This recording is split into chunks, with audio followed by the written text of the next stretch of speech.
संरक्षण संशोधन आणि विकास संस्था म्हणजेच DRDOची स्थापना कोणत्या वर्षी झाली? संरक्षण संशोधन आणि विकास संस्था म्हणजेच DRDOची स्थापना कोणत्या वर्षी झाली? खालील दिलेल्या ऑप्शन तुम्ही पाहू शकता. या प्रश्नाचं योग्य उत्तर ऑप्शन 3 1958 साली. संरक्षण संशोधन आणि विकास संस्था म्हणजेच DRDOची स्थापना 1958 साली झाली. तसेच मित्रांनो, DRDO या संस्थेबद्दल काही महत्त्वाची माहिती ते आपण बघूया.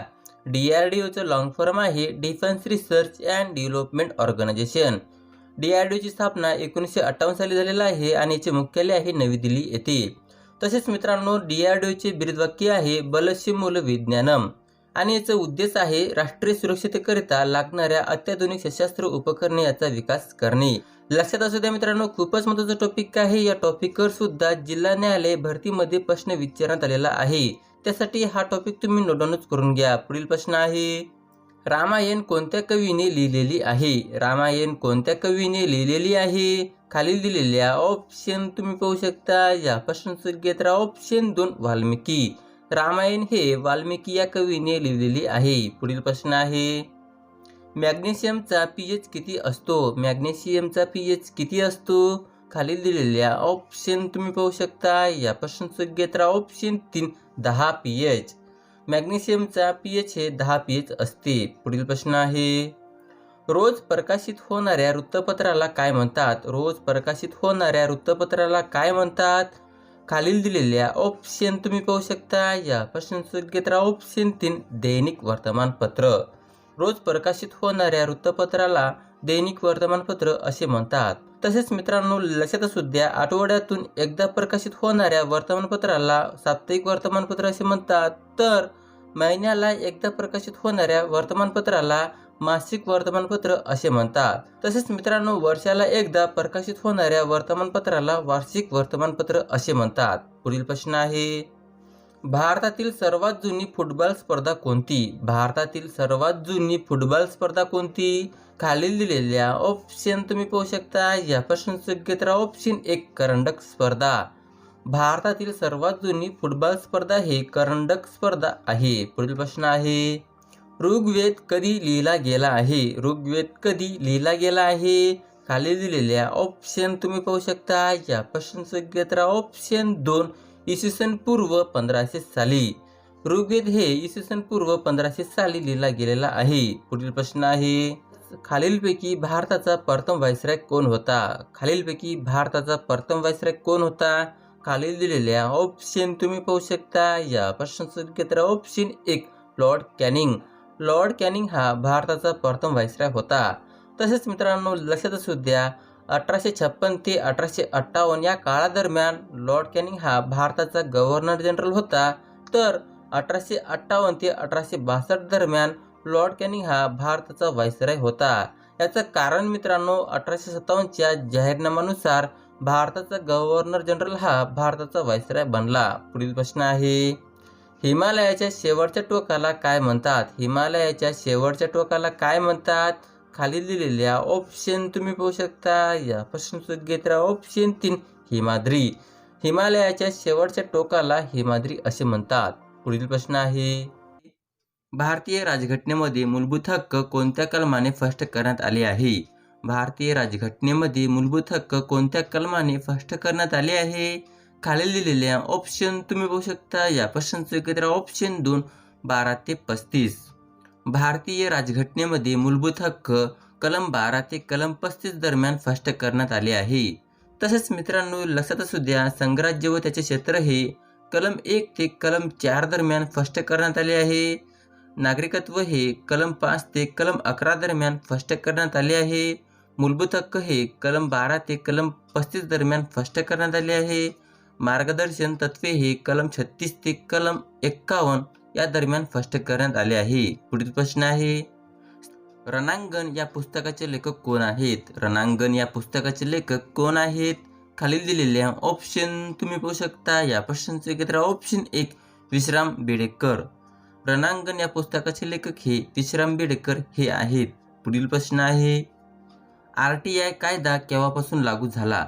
RTI कायदा केव्हापासून लागू झाला? खालील दिलेल्या ऑप्शन तुम्ही पाहू शकता. या प्रश्नाचे उत्तर ऑप्शन 2 2005 नुसार. RTI हा कायदा 2005 नुसार लागू झाला. तसेच मित्रांनो लक्षात असू द्या, हा कायदा संसदेने 15 जून 2005 दरम्यान मंजूर केला आणि 13 ऑक्टोबर 2005 ला हा कायदा पूर्णपणे लागू झाला. पुढील प्रश्न आहे, ब्राह्मो समाजाची स्थापना कोणत्या वर्षी झाला? ब्राह्मो समाजाची स्थापना कोणत्या वर्षी झाला?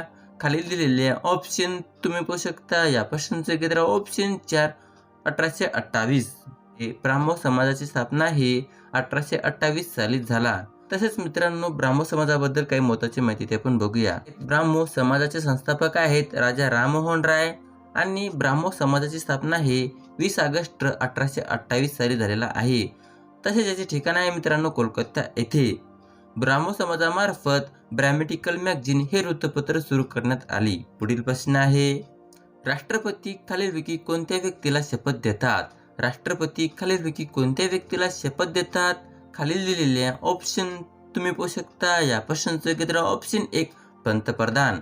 राष्ट्रपती हे पंतप्रधान या व्यक्तीला शपथ देतात. पुढील प्रश्न आहे, वेद समाजाची स्थापना कोणत्या वर्षी झाला? वेद समाजाची स्थापना कोणत्या वर्षी झाला? खालील दिलेल्या ऑप्शन तुम्ही पाहू शकता. या प्रश्नाचे उत्तर ऑप्शन 2 1864 साली. वेद समाजाची स्थापना हे 1864 साली झालेला आहे. तसेच मित्रांनो वेद समाजाबद्दल काही महत्त्वाची माहिती आपण बघूया. वेद समाजाचे संस्थापक आहेत केशवचंद्र सेन आणि के धरलू नायडू. तसेच मित्रांनो वेद समाजाचे ठिकाण आहे मद्रास येथे. वेद समाज हे ब्राह्मो समाजाकडून प्रेरित होऊन स्थापन करण्यात आली आहे. लक्षात असू द्या मित्रांनो, खूपच महत्त्वाचा टॉपिक आहे. पुढील प्रश्न आहे, तोंडघशी पळणे या शब्दाचा अर्थ काय आहे? तोंडघशी पळणे या शब्दाचा अर्थ काय आहे? खालील दिलेल्या ऑप्शन तुम्ही पाहू शकता. या प्रश्नाचे उत्तर ऑप्शन 3 फजिती होणे. तोंडघशी पळणे या शब्दाचा अर्थ हे फजिती होणे असा आहे. पुढील प्रश्न आहे, भारत सेवक समाजाची स्थापना कोणत्या व्यक्तीने केले होते? भारत सेवक समाजाची स्थापना कोणत्या व्यक्तीने केले होते? खालील दिलेल्या ऑप्शन तुम्ही पाहू शकता. या प्रश्नाचे उत्तर ऑप्शन 1 गोपाळ गणेश गोखले. भारत सेवक समाजाची स्थापना हे गोपाळ गणेश गोखले या व्यक्तीने केले आहे. पुढील प्रश्न आहे, पण त्याआधी मित्रांनो जर तुम्हाला अशाच प्रकारचे व्हिडिओ पाहायचा असल्यास चॅनलला सबस्क्राईब करायला विसरू नका. पुढील प्रश्न आहे, 86वी घटनादुरुस्तीच्या वेळेस भारताचे पंतप्रधान कोण होते?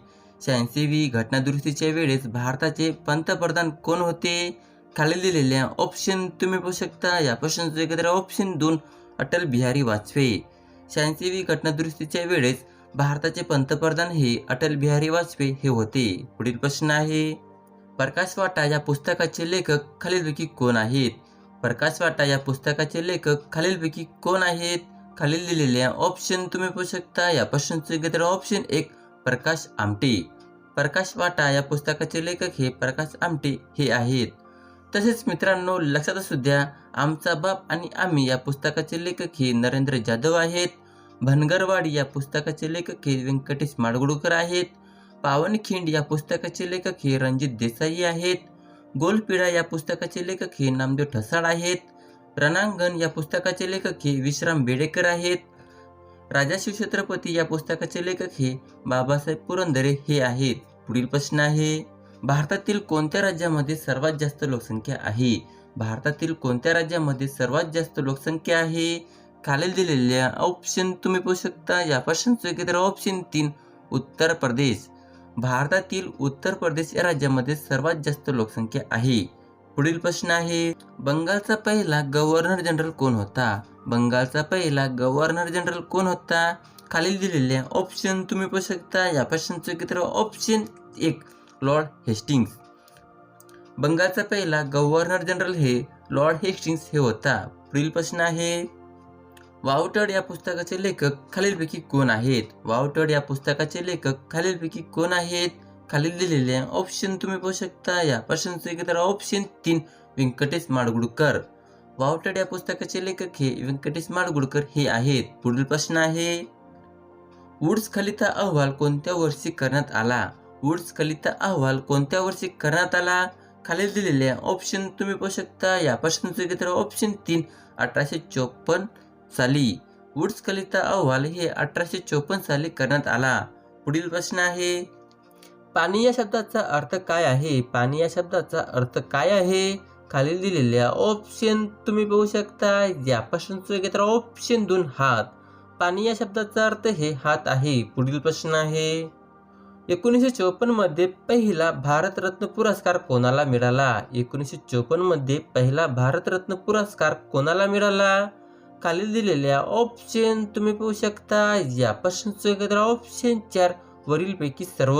Doctor Sarvepalli Radhakrishnan, doctor C V. Raman आणि चक्रवर्ती राजगोपालाचारी या तिघांना सुद्धा 1954 मध्ये पहिला भारतरत्न पुरस्कार मिळाला आहे. पुढील प्रश्न आहे स्वामी दयानंद सरस्वती यांनी आर्य समाजाची स्थापना कोणत्या वर्षी केली? स्वामी दयानंद सरस्वती यांनी आर्य समाजाची स्थापना कोणत्या वर्षी केली? खालील दिलेल्या ऑप्शन तुम्ही पाहू शकता. या प्रश्नाचं उत्तर ऑप्शन 4 1875 साली. स्वामी दयानंद सरस्वती यांनी 1875 साली आर्य समाजाची स्थापना केली. तसेच मित्रांनो, आर्य समाजाबद्दल काही महत्त्वाची माहिती ते आपण बघूया. आर्य समाजाची स्थापना हे 10 एप्रिल 1875 साली झालेला आहे आणि जे ठिकाण आहे मुंबई येथे. तसेच मित्रांनो, आर्य समाजाचे संस्थापक आहेत स्वामी दयानंद सरस्वती आणि मित्रांनो याचे उद्देश आहे शैक्षणिक, धार्मिक अभ्यास, अध्यात्म आणि सामाजिक सुधारणा करणे. पुढील प्रश्न आहे नंदुरबार जिल्ह्यात कोणते ठिकाण थंड हवेचे ठिकाण म्हणून प्रसिद्ध आहे? नंदुरबार जिल्ह्यात कोणते ठिकाण थंड हवेचे ठिकाण म्हणून प्रसिद्ध आहे? खालील दिलेल्या ऑप्शन तुम्ही पाहू शकता. या प्रश्नाचं उत्तर ऑप्शन 4 तोरणमाळ. नंदुरबार जिल्ह्यात तोरणमाळ हे ठिकाण थंड हवेचे ठिकाण म्हणून प्रसिद्ध आहे.